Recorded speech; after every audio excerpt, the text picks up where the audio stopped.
Hello friends, स्वागत है आपका अपना यूट्यूब चैनल कॉम्पिटिटिव गाइडर में। कॉम्पिटिटिव गाइडर चैनल के माध्यम से हम लोग हिंदी भाषा एवं साहित्य का वस्तुनिष्ठ इतिहास देख रहे हैं, जिसमें धीमे धीमे आगे बढ़ते हुए आज हम लोग काव्य शास्त्र के वीडियो पर पहुंच चुके हैं। अभी से पहले भक्ति काल, रीति काल और आधुनिक काल और साथ में हिंदी उपन्यास का विकास, ये सभी का वीडियो अपलोड किया जा चुका है। आप लोग अगर चैनल पे नए तो पिछले वाले वीडियो को अवश्य देखें, और अगर वीडियो अच्छा लगता है तो वीडियो को शेयर कर दे अपने दोस्तों के पास, और साथ में चैनल को सब्सक्राइब कर दे, ताकि इसी तरह सहयोग से हम आगे के नई रणनीति को तैयार कर सकें। तो चलिए आज के महत्वपूर्ण वीडियो को देखते हैं। आज जो हम लोग देखने वाले हैं काव्य शास्त्र के सेकंड वीडियो को देखेंगे। तो आइए, यहाँ तक के पॉइंट्स हम लोगों ने कवर कर लिया था। यहाँ से जो आज हम लोग देखने वाले हैं महत्वपूर्ण पॉइंट्स को यहाँ से शुरू करते हैं काव्य हेतु से। तो आइए देखते हैं कि हेतु शब्द का अर्थ है हेतुना कारण, अर्थात हेतु कारण को कहते हैं। अतः काव्य हेतु का अर्थ है काव्य के उत्पत्ति का कारण। किसी व्यक्ति में काव्य रचना की सामर्थ्य उत्पन्न कर देने वाले कारण काव्य हेतु कहलाते। आप ये पॉइंट्स को ध्यान रखेंगे, आप ये पॉइंट्स को नोट भी कर लें। उम्मीद है आपको यह समझ में आ गया होगा, और ये भी आप जाने कि हेतु कारण को कहते हैं, और हेतु काव्य में काव्य हेतु का अर्थ होता है काव्य के उत्पत्ति का कारण। तो ये सभी पॉइंट्स आप डिटेल से देखिए, अगर एग्जाम में पूछ लिए जाए तो आप इसका अच्छे से जवाब दे सकें। बाबू गुलाब राय के शब्दों में हेतु का अभिप्राय उन साधनों से है जो कवि की काव्य रचना में सहायक होते हैं। भारतीय काव्य शास्त्र में काव्य हेतु के 3 भेद बताए गए हैं। एक प्रतिभा, सेकंड व्युत्पत्ति और 3 अभ्यास। इसमें प्रतिभा सर्व प्रमुख काव्य हेतु है, जिसे कवित्व का बीज माना गया है। आचार्य भामह के काव्य अलंकार में कवि की प्रतिभा को ही काव्य सृजन का मूल हेतु माना है। जैसे आप यहाँ से देख सकते हैं, आचार्य भामह वाले आप पॉइंट्स को नोट कर लें, आपके लिए इंपॉर्टेंट बन जाएगा। देखिए यहाँ से कहता है कि गुरु पदेशो धियंतुम शास्त्रम जड धियो प्यायलम काव्यम तुम जाते जातु कास्य चित प्रतिभावत। यहाँ से आप पॉइंट्स को ही देख सकते हैं, ये पॉइंट्स इंपॉर्टेंट है आपके लिए, तो उम्मीद है समझ में आया होगा। अगला पॉइंट्स देख सकते हैं आप यहाँ से, आचार्य दंडी ने नरसैंगिक प्रतिभा, निर्मल शास्त्र ज्ञान तथा सुदृढ़ अभ्यास को संयुक्त रूप में काव्य सृजन का हेतु माना गया है। आप देख सकते हैं नरसैंगिक, यहाँ से नरसैंगिकी च प्रतिभा श्रुतम च बहु निर्मलम अमदा दस चभी योगो अस्या कर्णम काव्यम संपदा। ये पॉइंट्स को आप देख सकते हैं, ये पॉइंट्स को आप देख सकते हैं। चलिए अगले पॉइंट्स में यहाँ कहता है कि आचार्य वामन ने काव्य हेतु के स्थान पर काव्यांग शब्द का प्रयोग किया है। इन्होंने लोक विद्या और प्रकीर्ण को काव्यांग यानी काव्य हेतु स्वीकार किया है। लोको विद्या प्रकीर्णस्य काव्यांगनी। आप देख सकते हैं यहाँ से ये पॉइंट्स इन्होंने दिया है स्वीकार करके। आगे बढ़िए तो यहाँ कहता है कि आचार्य वामन का लोक से तात्पर्य है लोक व्यवहार। विद्या के अंतर्गत उन्होंने शब्द शास्त्र, अभिधान, कोश, छंद शास्त्र, कला, काम शास्त्र तथा दंड नीति को लिया है। स्पष्टता विद्या से उनका अर्थ व्युत्पत्ति है। देख सकते हैं आप। प्रकीर्ण के अंतर्गत उन्होंने लक्ष्य ज्ञातव यानी काव्य परिचय, अभियोग, काव्य रचना का उद्योग, वृद्ध सेवा, प्रतिभा और अवधान, चित्त की एकाग्रता को लिया है। वस्तुतः वामन प्रतिभा को ही काव्य सृजन का मूल हेतु मानते हैं, जिसमें आप यहाँ इन्होंने दिया है, तो आप देख सकते हैं कवितस्य बीजम प्रतिभानम कवित्य बीजम। आचार्य रुद्रम ने शक्ति यानी प्रतिभा, व्युत्पत्ति और अभ्यास को काव्य हेतु मानते हुए कहा है। काव्य में असार वस्तु को दूर करने, सार ग्रहण करने तथा चारुता लाने के कारण शक्ति, व्युत्पत्ति और अभ्यास ये तीनों स्थान पाते हैं। इन्होंने प्रतिभा को शक्ति कहा है, ध्यान रखेंगे। इन्होंने प्रतिभा को क्या कहा? शक्ति कहा है आचार्य रुद्रट ने, ध्यान रखेंगे। इनके 2 भेद इन्होंने किए हैं, एक में सहजा और सेकंड में उत्पाधा। सहजा नरसैंगिक शक्ति है तथा उत्पाधा व्युत्पत्ति शक्ति है।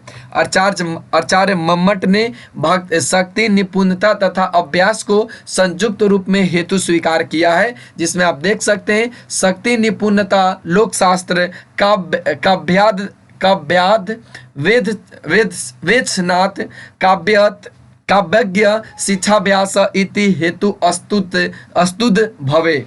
देख सकते हैं जयदेव ने यहाँ से जयदेव ने चंद्रलोक में कहा है श्रुत व्युत्पत्ति और अभ्यास सहित प्रतिभा ही कविता का हेतु है। जैसे मिट्टी पानी के संयोग से मिलकर बीज बढ़कर लता के रूप में व्यक्त होता है, ये इन्होंने जयदेव ने चंद्रलोक में ऐसा कहा है।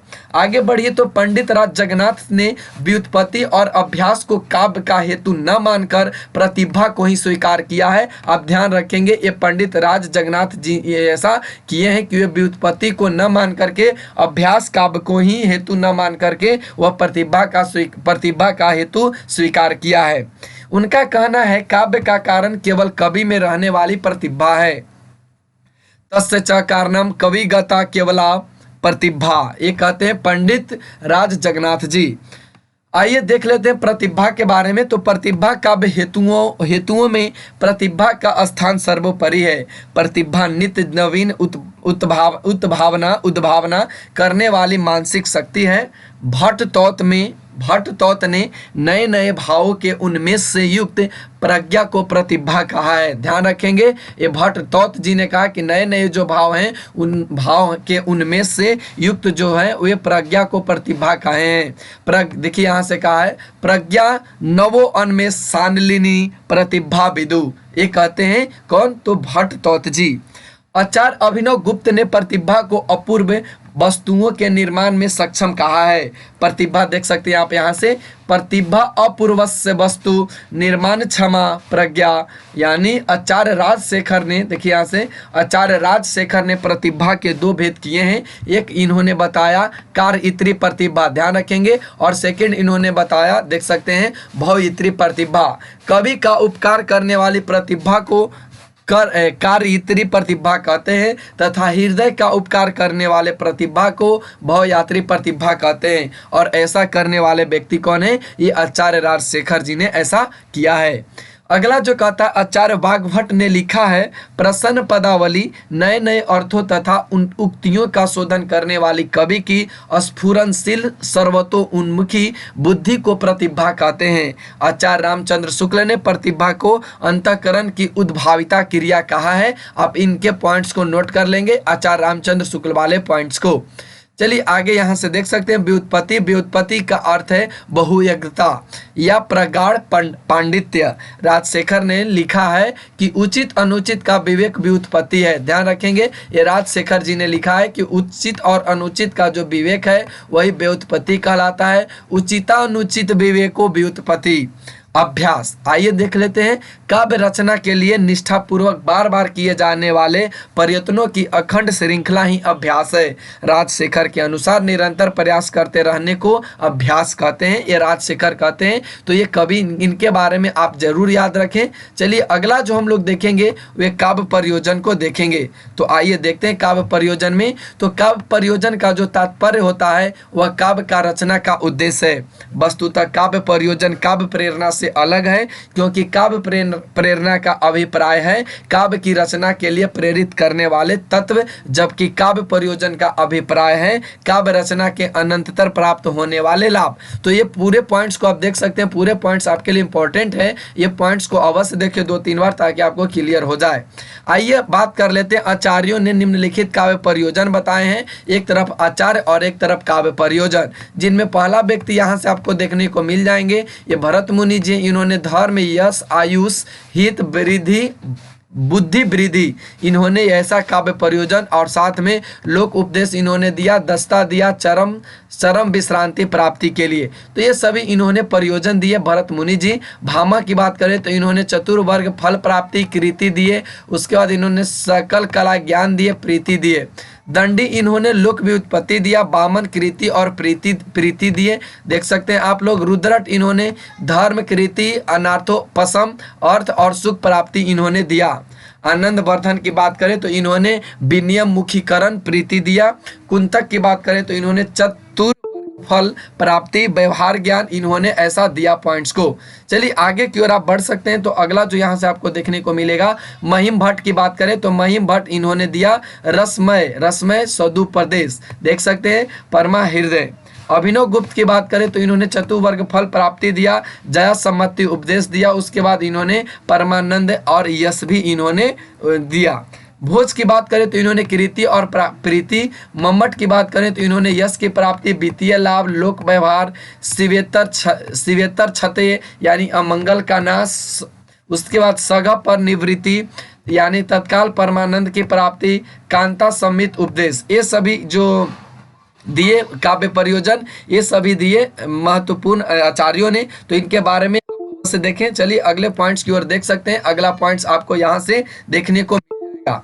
चलिए अगला पॉइंट्स में हम लोग देखेंगे यहाँ से हिंदी के आचार्यों के अनुसार काव्य प्रयोजन निम्नलिखित हैं, जिनमें आप फर्स्ट पॉइंट में देखिए यहाँ कुलपति मिश्र कहते हैं जस संप्रति, देखिए यहाँ से जस संपत्ति आनंद अति दुरितन डारे सोई, होत कवित चे चतुराई जगत राम बस होई, ये कुलपति मिश्र जी के हैं। उसके बाद सेकंड में देखिए यहाँ से कहा है रहत घर न वर धाम धाम धन तरुवर सरवर कूप, जस शरीर जग में अमर भय काव्य रस रूप, ये देव जी के हैं। तो आप देख सकते हैं। अगला जो नंबर 3 में आपको देखने को मिलेगा, ये कहते हैं किरित बीत विनोद अरु अति मंगल को देती, करे भलो उपदेश नीत वह कवित चित चेती, ये सोमनाथ जी के हैं। तो आप ध्यान से इन पॉइंट्स को देखिए। चौथा जो पॉइंट्स यहाँ से आपको देखने को मिलेगा, एक लहे तप पुंजन के फल ज्यो तुलसी अरु सुर गोसाई, एक लहे बहु संपत्ति केशव भूषण ज्यो बरबीर लबड़ाई, ये इनके हैं भिखारी दास के, इन्होंने 2 दिए। एक में आप देख सकते हैं एकन को जसही सो प्रयोजन है रसखानी रहीम की नाई, दास कवि तन की चर्चा बुद्धिवंतन को सुख दे सब ठाई, ये भिखारी दास के हैं। अगला जो आपको देखने को मिलेंगे केवल मनोरंजन न कवि का कर्म होना चाहिए, उसमें उचित उपदेश का भी मर्म होना चाहिए, ये मैथिली शरण गुप्त जी ने ऐसा दिया। अगला जो आप देख सकते हैं रामचंद्र शुक्ल के बारे में, कविता का अंतिम लक्ष्य जगत के मार्मिक पक्षों का प्रत्यक्षीकरण करके उनके साथ मनुष्य हृदय का सामंजस्य स्थापन, ये इन्होंने कहा रामचंद्र शुक्ल ने। तो उम्मीद है ये सभी पॉइंट्स आपको क्लियर हो गए होंगे। आइए अब हम लोग देखते हैं रस संप्रदाय को। इसका व्युत्पत्तिक परक अर्थ है आस्वाद यानी रस्यते आस्वादे स्वादते इति रस। रस संप्रदाय के प्रवर्तक भरत मुनि के अनुसार जिस प्रकार अनेक प्रकार के व्यंजनों से युक्त अन्य भोग करते हुए स्वस्थ पुरुष आनंद की प्राप्ति करते हैं, उसी प्रकार विभाव अनुभाव संचारी भावों के संपन्न अस्थाई भावों का आस्वादन करते हुए सहृदय जन रस का आनंद लेते हैं। भरत मुनि के अनुसार विभाव अनुभाव और व्यभिचारी भाव के संयोग से रस की निष्पत्ति होती है। जहां आप देख सकते हैं विभावानुभाव्य विचारी संजोगाद्रस निपति, संस्कृत के अन्य विद्वानों द्वारा रची गई रस की परिभाषा इस प्रकार है, देख सकते हैं विभाव बैरेनु भावसचु सती कव्यम विभाचरिभ अनियामन स्वधात्य अस्थाई भावो रस अस्मृत, ये धनंजय जी की हैं। अगला यहाँ से देख सकते हैं सर्वथा रसनात्मक बीता विघ्नी प्रतीति ग्राहो भव एव रस, ये अभिनव गुप्त जी के हैं। मम्मट की यहाँ से आप देख सकते हैं व्यक्तस वैभिबाधव अस्थाई भवो रस अस्मृत, ये मम्मट के हैं। फिर नंबर 4 पे यहाँ पे बताया गया विभावे नुभावेन व्यक्ता संचारिणी तथा रस तामेति रत्यादि अस्थाई भाव सचेत साम, ये विश्वनाथ जी के हैं। तो इनके महत्वपूर्ण जो आचार हुए, इन्होंने अपने अपने अर्थ में अपने अपने अलग अलग मत इन्होंने दिया। भाव को संपूर्ण रस का स्रोता माना जाता है, आप ध्यान रखेंगे भाव को जो क्या माना जाता है, संपूर्ण रस का स्रोता माना जाता है। भरत मुनि के अनुसार नटकादि में वाणी व्यापार अंग संचालन तथा सात्विक अनुभावों से संयुक्त भाव के रूप में भावती होने वाले भाव व्यापार ही भाव हैं। उच्यते बगांग सर्वोत्पत्तेन काव्यार्थन भावयन्ति इति भाव। रस को काव्य की आत्मा के रूप में सर्वप्रथम विश्वनाथ ने मान्यता दी है। आप ये पूरे पॉइंट्स को याद रखेंगे या नोट कर लेंगे। रस के 4 अवयव हैं जिनमें आप देख सकते हैं चारों अवयव को आपको ध्यान में रखना है। एक विभाव, अनुभाव, संचारी भाव और नंबर 4 में जो रहा वो अस्थाई भाव। भरत मुनि ने अपने नाट्य शास्त्र में भावों की संख्या 49 कही है, जिसमें 33 संचार भाव, 8 अस्थाई भाव एवं 8 सात्विक भाव हैं जो निम्नवत हैं। देख सकते हैं रस, उसमें आप देख सकते हैं विभाव, अनुभाव, संचारी भाव और अस्थाई भाव। जो विभाव है उनको 2 भागों में बांटा गया, एक आलंबन और सेकंड उद्दीपन। उसके बाद अनुभाव को बांटा गया 4 पॉइंट्स में। आप देख सकते हैं यहाँ से चारों पॉइंट्स आपको देखने को मिलेगा, कायिक, सात्विक यानी मानसिक, आचिक, वाचिक और आहार्य। उसके बाद बात करें तो संचारी जो है वह 33 ही रहे। उसके बाद भी यहाँ से बांटा गया, देख सकते हैं आप लोग, यहाँ से जो बांटा गया ये सात्विक को बांटा गया। सात्विक में आ गए स्तंभ आ गए, स्वेद आ गए, रोमांच आ गए, स्वर भंग आ गए, कंप आ गए, वैवर्ण आ गए, अश्रुत आ गए और प्रलय, ये सभी बट गए अनुभाव। यहाँ कौन से अनुभाव में, और अनुभाव सात्विक में और सात्विक इतने में।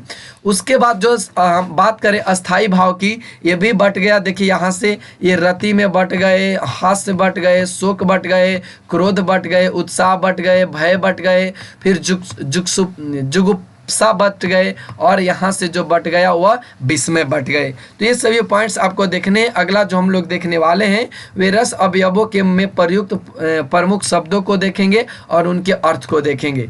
तो यहाँ से रस अवयव और अर्थ या परिभाषा देखिए। यहाँ से विभाव में सामाजिक के हृदय में स्थित अस्थाई भावों को आस्वादन के योग्य बनाने वाले कारणों को विभाव कहते हैं। अर्थ प्रतीत का मूल कारण ही विभाव है। आलंबन, जिस व्यक्ति अथवा वस्तु के कारण किसी व्यक्ति में कोई भाव जागृत होता है उस व्यक्ति या अथवा भाव को उस भाव का आलंबन कहते हैं। उद्दीपन की बात करें तो रस को उद्दीप्त करने वाली आलंबन की चेष्टादि तथा देश काल की स्थितियां उद्दीपन कहलाती है। देख सकते हैं आप पॉइंट्स को। उसके बाद अनुभाव की बात करें तो जो भावों के पश्चात उत्पन्न हो उन्हें अनुभाव कहते हैं। आलंबन, उद्दीपन आदि के कारणों से उत्पन्न भावों को बाहर प्रकाशित करने वाले कार्य को अनुभाव कहा जाता है। ये भाव के सूचक होते हैं। संचारी, जो भाव विशेष रूप से अस्थाई भाव की पुष्टि के लिए तत्पर रहते हैं और अस्थाई भाव के अंतर्गत अभिभूत एवं तिरोहित होते दिखाई देते हैं, वे संचारी भाव कहलाते हैं। आप देख सकते हैं इसके महत्वपूर्ण पॉइंट्स को। चलिए आगे के पॉइंट्स में जो हम लोग देखेंगे, यहाँ से अस्थाई भाव को तो हमने देख लिया। अब भरत मुनि ने 8 रसों का उल्लेख किया है जिनमें परवर्ती आचार्यों ने इनकी संख्या में लगातार वृद्धि की है, जो इस प्रकार हैं। देखिए यहाँ से रस, प्रतिष्ठापक रस और अस्थाई भाव। भरत मुनि इन्होंने श्रृंगार रस दिए और इसको रति अस्थाई भाव रहा। ये सब यहाँ से भरत मुनि, यहाँ तक के पॉइंट्स को हम लोग कवर करेंगे। ये सभी भरत मुनि के, इनके हास्य हैं जो हास्य के नाम से हुआ, करुण है जो सुख के नाम से अस्थाई हुआ, रौद्र हुए जो क्रोध के नाम से, वीर उत्साह के नाम से, भयानक रस जो भय के नाम से, विभत्स ये जुगुप्सा के नाम से, फिर अद्भुत रस ये विस्मय। ये सभी जो आपको देखने को मिले ये भरत मुनि के हैं। उनके बाद जो आप देख सकते हैं ये उद्भट की जो शांत रस निवेद के रूप में हुआ, विशंभरनाथ ये वात्सल्य रस वात्सलता में हुए, रूप गोस्वामी इन्होंने भक्ति रस ईश्वर विषय करित पे अस्थाई हुआ, रुद्रट इनके प्रियान जो स्नेह के रूप में अस्थाई हुआ। तो ये सभी पॉइंट्स आपको देखने, 1 2 3 बार वीडियो को आप अवश्य देखें ताकि यहाँ से आपका अच्छे से क्लियर हो सके। अगला जो हम लोग देखेंगे ये अभिनव गुप्त के अनुसार मूलतः रसों की संख्या को 9 है। संचारी भाव को भरत मुनि ने व्यभिचारी भाव कहा है। आप ध्यान रखेंगे, संचारी भाव को भरत मुनि जी ने व्यभिचार भाव कहा है। आचार्य रामचंद्र शुक्ल ने 33 संचारी भावों को विरोध अवरोध की दृष्टि से 4 भेद में किया, जिनमें नंबर 1 आप देख सकते हैं यहाँ से सुखात्मक, जो गर्व और औतुसक्य, हर्ष, आशा आदि, संतोष, चपलता, मृदुलता अधैर्य है। उसके बाद दुखात्मक की बात करें तो ये लज्जा, असूया, अमर्ष, अविहित्या, त्रास, विषाद, शंका, चिंता, नैराश्य, उग्रता, मोह, अलसता, उन्माद, असंतोष, गलानी, अपसमार, मरण, व्याधि, ये सभी दुखात्मक हैं। उसके बाद उभयात्मक की बात करें तो ये में इसमें आ जाएगा आवेग, स्मृति, विस्मृति, दैन्य, जड़ता, स्वप्न, चित्त की चंचलता, ये सभी उभयात्मक के हैं। उदासीन की बात करें तो इसमें वितर्क, मति, श्रम, निद्रा, विबोध, ये इनके उदासीन में है, आप देख सकते हैं। संस्कृत के भानुदत्त में छल नामक नए संचारी भाव का उल्लेख किया गया है और हिंदी में देवने, ध्यान रखेंगे ये छल नामक नए संचारी भाव का उल्लेख किया है और हिंदी में देवने। भरत मुनि ने वांछिक, आंगिक और सात्विक, इन तीनों को ही अनुभाव का भेद माना है, ध्यान देंगे आप लोग। हिंदी के प्रमुख रसों का तथ्यात्मक विवरण इस प्रकार है, तो आइए देख लेते हैं। रस, अस्थाई भाव, रंग और देवता। श्रृंगार रस ये अस्थाई भाव रति के हैं, श्याम वरण इसमें रंग है, कामदेव या विष्णु। हास्य रस इसमें हास है, श्वेत वर्ण जो शिवगन की है। करुण रस ये शोक की है, जो कपोत वर्ण यम की है। वीर रस उत्साह जो हेम वर्ण है और महेंद्र की है। रौद्र रस जो क्रोध की है, लाल वर्ण और यह रुद्र की है। भयानक रस ये भय की है, कृष्ण की है, कृष्ण वर्ण की है और ये काल की है। अद्भुत रस ये विस्मय की है, जो पीत वर्ण की है, गंधर्व। तस्य रस जो जुप्सा नीलवर्ण और महाकाल से है। शांत रस जो निवेद, सम, धवल वर्ण और लक्ष्मी नारायण, ये सभी पॉइंट्स को आपको देखने हैं, ये सभी पॉइंट्स आपके लिए इंपॉर्टेंट बन जाएंगे। श्रृंगार रस को कार्य व्यापार की व्यापकता के कारण रस भी कहा जाता है। इनके मुख्यतः दो भेद हैं, एक संजोग जो संभोग श्रृंगार है और सेकंड वियोग जो विपर्लव श्रृंगार है। वियोग के निम्न भेद माने गए, जिनमें पूर्वानुराग, मान, प्रवास और करुण विप्रलम्भ, ये सभी वियोग के भेद हैं। वियोग के अंतर्गत 10 काम दशाओं का वर्णन किया गया है, जिनमें आप नंबर फर्स्ट को अभिलाषा, चिंतन, स्मृति, गुण कथन, उद्वेग, फिर उसका प्रलाप, उन्माद, ज्वर, जड़ता और मरण, ये सभी वियोग के 10 काम दशाओं का वर्णन यहाँ पे किया गया। आप लोग ध्यान से इसको अवश्य देखें। अगला जो हम लोग देखेंगे, ये हास रस के मुख्यतः 6 भेद हैं, जिनमें आप देख सकते हैं उत्तम के 2 हैं, मध्यम के 2 हैं और अधम के 2 हैं। उत्तम में 2 की बात किया गया, स्मित और हसित। मध्यम में बात किया गया 2 को बिहसित और अवसित। अधम की बात करें तो अपहसित और अतिसहित, ये इनके अधम के हैं, तो ध्यान रखेंगे। वीर रस के आचार्यों ने 4 भेद किए, एक में दानवीर, दयावीर, युद्धवीर और धर्मवीर। निम्नलिखित आचार्यों ने निम्नलिखित रसों को मूल रस या प्रकृति रस स्वीकार किया है, जिनमें आप भवभूति को देख सकते हैं, आचार्य मूल रस और अश्लोक कारिका। भवभूति करुण रस, एको रस करुणा एवं। भोज रस इनमें श्रृंगार रस को मूल रस है, जिनमें बताया गया श्रृंगार में रसनाद रस माम नाम। नारायण पंडित आश्चर्य रस, इसमें बताया गया तत् चमत्कार सारत्वे सर्वत्रा प्राप्त दुर्बतो रस। रूप गोस्वामी इसमें मधुर रस, अभिनव गुप्त ये शांत रस के हैं। तो ये सभी पॉइंट्स आपको देखने हैं। रस के वर्णन में निष्पत्ति शब्द का प्रयोग भरत मुनि के रस सूत्र में मिलता है। विभाव, देखिए यहाँ से आप देख सकते हैं, विभावानुभाव्य व्यभिचारी संजोगा दृश्य निष्पत्ति। भरत मुनि के परवर्ती आचार्यों ने रस सूत्र में आए संजोग और निष्पत्ति को लेकर विवाद रहा है। इन आचार्यों के सैद्धांतिक एवं दार्शनिक आधार निम्न हैं, जिनमें आप देख सकते हैं आचार्य सिद्धांत और दार्शनिक मत, जिनमें यहाँ पे बताया गया भट्ट लोलट जो उत्पत्तिवाद या आरोपवाद, मीमांसा दर्शन इनका मत रहा। श्री संकुंक ये अनुमितिवाद जो न्याय दर्शन से है। भट्टनायक भुक्ति या भोगवाद सांख्य दर्शन से है। अभिनव गुप्त अभिव्यक्तिवाद शैव दर्शन से है। भरत मुनि के रस सूत्र में आए संजोग एवं निष्पत्ति शब्द के अर्थ रस की अवस्थिति के संबंध में परवर्ती आचार्यों का मत इस प्रकार है, जिनमें आप देख सकते हैं भट्ट लोलट ये उत्पादक संबंध है और निष्पत्ति में उत्पत्ति अनुकार्य यानी राम में। श्री संकुक इन्होंने अनुमाप्य जो अनुमापक है, अनुमिति है और अनुकर्ता नट में है। भट्टनायक ये भोजक में, भुक्ति प्रेक्षक दर्शक में। अभिनव गुप्त ये व्यंग व्यंजक अभिव्यक्ति सामाजिक सहृदय में। तो ये सभी पॉइंट्स आपको देखने हैं। रस को ब्रह्मानंद सहोदर सर्वप्रथम भट्टनायक ने कहा है? रस को ब्रह्मानंद सहोदर सर्वप्रथम भट्टनायक ने कहा है, आपको नोट करने हैं। आचार्य विश्वनाथ ने लिखा, देख सकते हैं यहाँ से, सतवोदय खंड प्रकाशनादि चिन्मय वेदांतर स्पर्श शून्यो ब्रह्मा स्वादे सहोदर लोकोत्तर चमत्कार प्राण कौशिचत परमात्रिभि